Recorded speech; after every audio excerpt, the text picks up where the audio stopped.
Friends, welcome back to my channel. Next మన topic వచ్చి general ట్యాగ్స్లో ఫస్ట్ వచ్చేసి ఏ ట్యాగ్ అంటే anchor tag is a linked button. Next tag వచ్చి Q tag is used to display text in quotation. అంటే ఇప్పుడు ఏమైనా text ఇస్తే ఆ టెక్స్ట్ అనేది కొటేషన్స్ మధ్య ప్రింట్ అవుద్ది. నెక్స్ట్ వచ్చి strong tag is same as B tag. అంటే ఇది సేమ్ యాజ్ బీ ట్యాగ్ అంటే బోల్డ్ స్టైల్లో ప్రింట్ అవుతుంది. It is used to display text in bold style. Next tag వచ్చి cite tag is used to indicating a citation. దీన్ని మనం I tag అని కూడా అంటాం. అంటే ఇది ఇటాలిక్స్లో ప్రింట్ అవుతుంది టెక్స్ట్ అనేది. Next insert tag is used to indicating a inserted text in HTML document. It is same as U tag.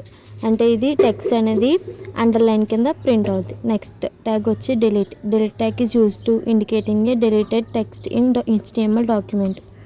It is same as strike tag. అంటే ఇప్పుడు ఇచ్చిన టెక్స్ట్ అనేది సేమ్ స్ట్రైక్ లాగే మిడిల్లో స్ట్రైక్ అవుద్ది. Next EM tag is use to define emphasise text. It is same as I tag. Same side tag లాగే ఇది కూడా. నెక్స్ట్ టాపిక్ వచ్చి లిస్టింగ్ ట్యాగ్స్ అనేవి 4 types: order list, unorder list, definition list, menu list. Order లిస్ట్లో మనకి list items అనేవి ఉంటాయి. దీనికి ఎగ్జాంపుల్గా ప్రోగ్రామ్ కూడా ఇచ్చాను, ఇది మీరు చూడొచ్చు. ఆర్డర్ లిస్ట్ అంటే ఆర్డర్లో ప్రింట్ అవుద్ది. అంటే ఇప్పుడు మనం ఆర్డర్ లిస్ట్లో ఐటమ్స్ అనేవి ఆర్డర్లో రావడం కోసం మనం ఇది యూస్ చేస్తాం.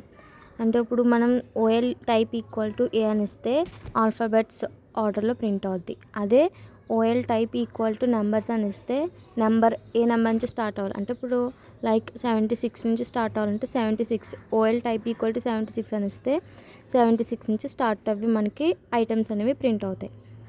నెక్స్ట్ వచ్చి మనకి అన్ఆర్డర్ లిస్ట్లో మనకి దీంట్లో కూడా లిస్ట్ ఐటమ్స్ అనేవి ఉంటాయి. ఇది ఎలా అంటే మనం ఐటమ్స్కి నెంబర్స్ కింద కాకుండా జస్ట్ స్టార్స్ కింద, డాట్స్ కింద రావడం కోసం యూస్ చేస్తాం.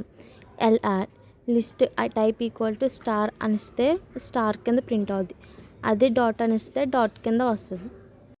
మెనూ లిస్ట్ అంటే లిస్ట్ ఆఫ్ మెనూ ఐటమ్స్ని క్రియేట్ చేయడానికి యూస్ చేస్తాం. దీంట్లో మనకి లిస్ట్ ఐటమ్స్ అనేవి ఉంటాయి. నెక్స్ట్ వచ్చేసి డెఫినేషన్ లిస్ట్లో మనకి DT ట్యాగ్ అనేది యూస్ చేస్తాం, అంటే డెఫినేషన్ టైటిల్. అలాగే డెఫినేషన్ డిస్క్రిప్షన్ అని కూడా యూస్ చేస్తాం. నెక్స్ట్ ఇప్పుడు మనకి 10 మార్క్స్కి లేదా 8 మార్క్స్కి టేబుల్ ఇచ్చి ఆ టేబుల్ ద్వారా మనం ఆ టేబుల్ ప్రింట్ చేయడం కోసం ప్రోగ్రామ్ రాయండి అని అంటారు. అంటే ఇప్పుడు ఎలా అంటే ఈ టేబుల్ చూసారు కదా, ఈ టేబుల్లో ఫస్ట్ స్టార్టింగ్ మనం టైటిల్ అనేది ఇస్తాం. టైటిల్ ఇచ్చిన తర్వాత టేబుల్ బార్డర్ ఈక్వల్ టు 1 అని ఇచ్చిన తర్వాత టేబుల్ రో ఇచ్చిన తర్వాత C1, C2, C3 అనే హెడ్డింగ్స్ కాబట్టి టేబుల్ THLN అంటే అది C1 అనేది సెంటర్లో రావడం కోసం THLN సెంటర్ అని ఇచ్చి అక్కడ ఏదైతే వాల్యూ ఇవ్వాలనుకున్నా ఆ వాల్యూ ఇచ్చి ఆ టేబుల్ హెడ్డింగ్ అనేది క్లోజ్ చేయాలి. అలా హెడ్డింగ్స్ అనేవి అయిపోయిన తర్వాత మళ్ళీ టేబుల్ రో అనేది క్లోజ్ చేసిన తర్వాత మళ్ళీ టేబుల్ రో అనేది ఓపెన్ చేసి నెక్స్ట్ టేబుల్ డేటా అనేది ఇవ్వాలి. ఆ టేబుల్ డేటా అనేది నార్మల్గా ఉంటే పర్లేదు, కాకపోతే అది ఒక రోస్ని కానీ కాలమ్స్ని కానీ స్పాన్ చేసినప్పుడు మనం ఎలా రాయాలంటే కాల్ స్పాన్ ఈక్వల్ టు అది ఎన్ని స్పాన్స్ అయినాయి అంటే ఎన్ని స్పాన్స్ అయినాయి అంటే ఒక 2, 3 అయినప్పుడు కాల్ స్పాన్ ఈక్వల్ టు 2 అని ఇచ్చి సెంటర్లో రావడం కోసం LN సెంటర్ అని ఇచ్చి ఆ వాల్యూ ఇచ్చి ఆ టేబుల్ డేటా అనేది క్లోజ్ చేయాలి.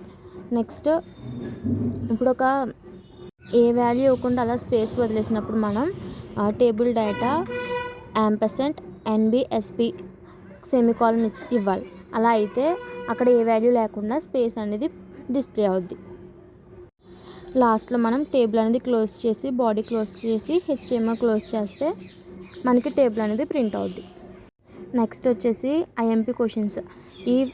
ఈ ఫస్ట్ యూనిట్ నుంచి ఎస్ఏస్ వచ్చేసి మెయిన్గా అడిగేవి ప్రెజెంటేషన్ ట్యాగ్స్, లాజికల్ ట్యాగ్స్. అలాగే ఒక టేబుల్ ఇచ్చి ఇలాగ ప్రోగ్రామ్ డిస్ప్లే చేయమని అడుగుతారు. షార్ట్స్ వచ్చి ఇవి.